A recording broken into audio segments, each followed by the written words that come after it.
ఒక్క సెకండ్ అన్నా పోతున్నా మీరు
శేఖర్ అన్న, నువ్వు చేతి అడ్డం పెట్టబాకనా.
అందరికీ నమస్కారం.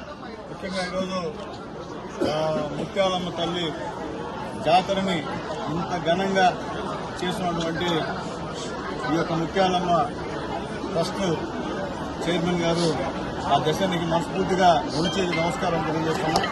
ఎందుకంటే బ్రహ్మాండంగా రోడ్డు దగ్గర నుంచి ఏర్పాటు దగ్గర నుంచి బ్రహ్మాండంగా నేను ఇంతవరకు నేను చూడాల. గతంలో ఎమ్మెల్యేగా ఉండి నేను, కానీ ఇప్పుడు ఏర్పాటు చూస్తుంటే నిజంగా బ్రహ్మాండంగా చేస్తున్నాడు. ఆ దశకి పాలక మండలికి అందరికి కూడా మనస్ఫూర్తిగా ధన్యవాదాలు తెలియజేస్తున్నాం. అలాగే ఇక్కడికి వచ్చినటువంటి మాతో వచ్చినటువంటి మన రాష్ట్ర నాయకులు అన్న పెద్దలు శివకోటారెడ్డి గారికి, అలాగే పెద్దలు సోదరులు SC commission state member Sripathi Babu గారికి, అలాగే మా రాజశేఖరానికి, మా చిరంజీవికి, మా జనార్దన్ గారికి, అలాగే మా శివాకి, మా ప్రవీణ్కి, అలాగే ఇక్కడికి వచ్చినటువంటి పెద్దలు మా రామచంద్రరావు ఆయుడు గారికి, అలాగే మా జానకన్న గారికి, అలాగే ముఖ్యంగా మా భక్తులైనటువంటి మా మహిళలకి, అలాగే ప్రతి ఒక్కరికి, అంటే ఇక్కడ వచ్చినటువంటి ప్రజలకి అందరికీ కూడా ముఖ్యంగా ప్రస్తుతం నమస్కారాలు తెలియజేస్తున్నాం. చాలా సంతోషంగా ఉంది. ఆ ముత్యాలమ్మ తల్లి యొక్క అవతారాలు ఎన్నో మా ఐటీ రామచంద్రరావు గారు మీకు అన్ని కూడా స్పష్టంగా వివరించారు. ఆ తల్లి దీవెనలు, ఆ తల్లి ఆశీర్వాదాలు ఆ గూడూరు నియోజకవర్గ ప్రజలందరి మీద పూర్తిగా ఉండాలని ఆ తల్లిని రెండు చేతులెత్తి మొక్కుంటున్నా. అలాగే రాష్ట్రంలో ముఖ్యమంత్రి గారికి, దేశంలో ప్రధానమంత్రి గారికి, అలాగే మా పవన్ కళ్యాణ్ గారికి, మా లోకేష్ బాబు గారికి అందరూ కూడా ఉండాలని చెప్పి, ఆ దయ వల్ల, తల్లి దయ వల్ల ఈ రాష్ట్రం ఇంకా అభివృద్ధి చెందాలని చెప్పి, అలాగే గూడూరు నియోజకవర్గంలో ఇక్కడ ముఖ్యంగా ఈ ముత్యాలమ్మ జాతరని మా దశన్న ఈ రాష్ట్ర పండుగ చేయమని చెప్పి ఆయన కోరారు. ఆ విషయాన్ని ముఖ్యమంత్రి గారి దృష్టికి తీసుకెళ్లా. అలాగే మన పెద్దలు ఆనం రామనారాయణ రెడ్డి గారితో కూడా మాట్లాడాము. ఖచ్చితంగా నేను ప్రయత్నిస్తానని చెప్పారు. కాబట్టి దశలో ఉన్న హయాంలోనే ఇది రాష్ట్ర పండుగ అయితే బ్రహ్మాండంగా ఉంటుంది. ఎందుకంటే దాదాపు 1.5 కోట్ల నుంచి 2 కోట్లు ఆదాయం వస్తుంది. ఈ యొక్క దేవస్థానం చిన్న దేవస్థానం కాదు, తెలియదని ఎట్లది, కానీ తెలిస్తే విషయం అంతా తెలిసే కార్యక్రమం. దాదాపు 5 నుంచి 6 లక్షల మంది భక్తులు ఈ తల్లి దీవెనల కోసం ఈరోజు వచ్చేటువంటి పరిస్థితి. ఈ తల్లి ప్రతి ఊరు కూడా వెళ్లి ఆ తల్లిని దర్శనం చేసుకునే పరిస్థితి. నేను ఒకటి ధైర్యంగా చెప్తున్నా, నేను ఎమ్మెల్యేగా అయిన తర్వాత గతంలో దళితుల వాడికి ఈ తల్లి పోయేది కాదు, ఈ తల్లిని పంపించేవాళ్ళు కాదు.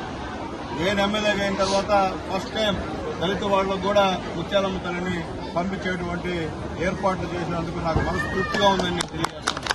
అట్లాగే ఇప్పుడు కూడా కొన్ని దగ్గరలో ఆ ఎస్సీలని ఈ యొక్క దేవాలయంలో రాయడం లేదని చెప్పి కూడా మా వాళ్ళు చెప్పారు. త్వరలో అది కూడా కూర్చొని మాట్లాడి, అలాగే మా ఎస్సీ కమిటీ మెంబర్ మా బాబు గారు ఉన్నారు, ఆయన దృష్టి కూడా తీసుకెళ్లి అలాంటివి ఏమీ జరగకుండా మేము చేస్తామని చెప్పి ఖచ్చితంగా తెలియజేస్తూ మరొకసారి ఈ ఏర్పాటుని మొత్తం పర్యవేక్షణ మా పోలీస్ సిబ్బందికి, మా రెవెన్యూ సిబ్బందికి, మా వైద్య సిబ్బందికి, మా ఫైర్ ఆఫీసర్స్కి, మా హెల్త్ డిపార్ట్మెంట్ వాళ్ళకి, ఆర్డబ్ల్యూఎస్ గారికి, వాళ్ళకి R&B వాళ్ళు బ్రహ్మాండంగా చేశారు. వాళ్ళకందరూ కూడా ప్రతి ఒక్క డిపార్ట్మెంట్కి, MDO డిపార్ట్మెంట్కి, ప్రతి ఒక్కరికి ఇక్కడ ఎవరెవరు ఈ తల్లి భక్తులకు వస్తున్నందుకు వాళ్ళందరికీ సేవలు అందిస్తున్నారు.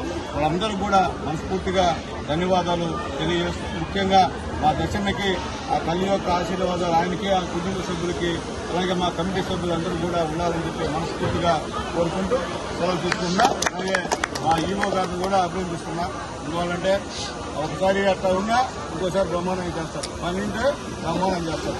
ఎందుకంటే చిన్న చిన్న మిస్టేక్ చేస్తారు తప్ప పని మీద మాత్రం పూర్తిగా జాస్ పెట్టి విజయవంతం చేయడానికి కృషి చేస్తారు.